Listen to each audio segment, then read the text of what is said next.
राष्ट्रवादी काँग्रेसचे माजी नगरसेवक वनराज आंदेकर यांची 1 सप्टेंबर 2024 मध्ये गोळ्या झाडून हत्या झाली। त्याचाच बदला घेण्यासाठी खून का बदला खून असा कट आंदेकर टोळीने रचला होता। मात्र पुणे पोलिसांच्या गुन्हे शाखेने आंदेकर टोळीचा हा प्लॅन उधळला आणि 31 ऑगस्टला मध्यरात्री पोलिसांनी आंबेगाव परिसरातून एका आरोपीला ताब्यात घेतलं। या मथळ्याखाली आम्ही घटना तुम्हाला सांगितली। आता अवघ्या 5 दिवसातच जे नको होतं ते झालं आणि आंदेकरच्या टोळीने खुनाचा बदला खुनानेच केला। राष्ट्रवादी काँग्रेसचे माजी नगरसेवक वनराज आंदेकर यांची हत्या पुणे शहरातील नाना पेठेत झाली होती।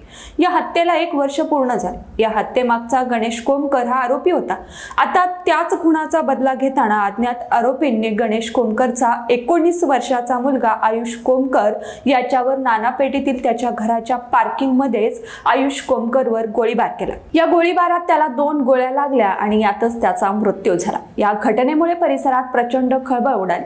पाहुयात या घटनेबद्दल डीसीपी निखिल पिंगळे काय म्हणाले। साधारणपणे 7:45च्या सुमारास आता नुकतीच घडलेली घटना आहे। साधारण 7:45च्या सुमारास आयुष गणेश कोमकर हा मुलगा बाहेरून क्लासवरून आल्यानंतर हा युवक जो आहे आल्यानंतर त्याच्यावरती प्राइमा फेसी असं दिसतंय की 2 अज्ञात इसमांनी त्याच्यावरती फायरिंग केलेली आहे आणि त्या फायरिंग मध्ये त्याचा मृत्यू झालेला आहे।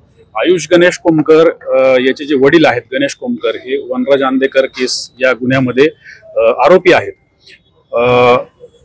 वनराज आंदेकर यांचा हा मयत जो आहे हा भाचा आहे। याबाबत आता इथं या ठिकाणी सर्व तपास पथकं काम करत आहेत। फॉरेन्सिक इन्व्हेस्टिगेशनची टीम आलेली आहे। इन्व्हेस्टिगेशन इथं सुरू आहे।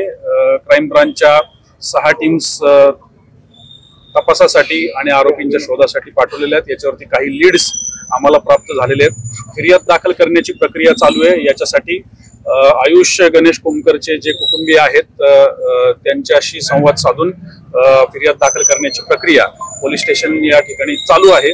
त्याचबरोबर पोलीस स्टेशन समर्थ तसंच फरासखाना आणि झोन 1 च्या सगळ्या ज्या डीबीच्या टीम्स आहेत त्या सुद्धा या तपासामध्ये कार्यरत झालेल्या आहेत। मात्र शहरात गणेश उत्सव सुरू असताना हा गोळीबार झाल्याने पुण्यात एकच खळबळ उडाली। हा हल्ला वनराज आंदेकर यांच्या खुनाचा बदला म्हणून करण्यात आल्याचं बोललं जातं। आरोपींचा शोध सध्या पोलिसांकडून घेतला जातोय आणि यासाठीच पोलिसांकडून विशेष मोहीम राबवली जाते। या घटनेबद्दल तुम्हाला काय वाटतं आम्हाला कमेंट बॉक्समध्ये नक्की सांगा आणि असे व्हिडिओ पाहण्यासाठी आमच्या YouTube चॅनलला सबस्क्राइब करा।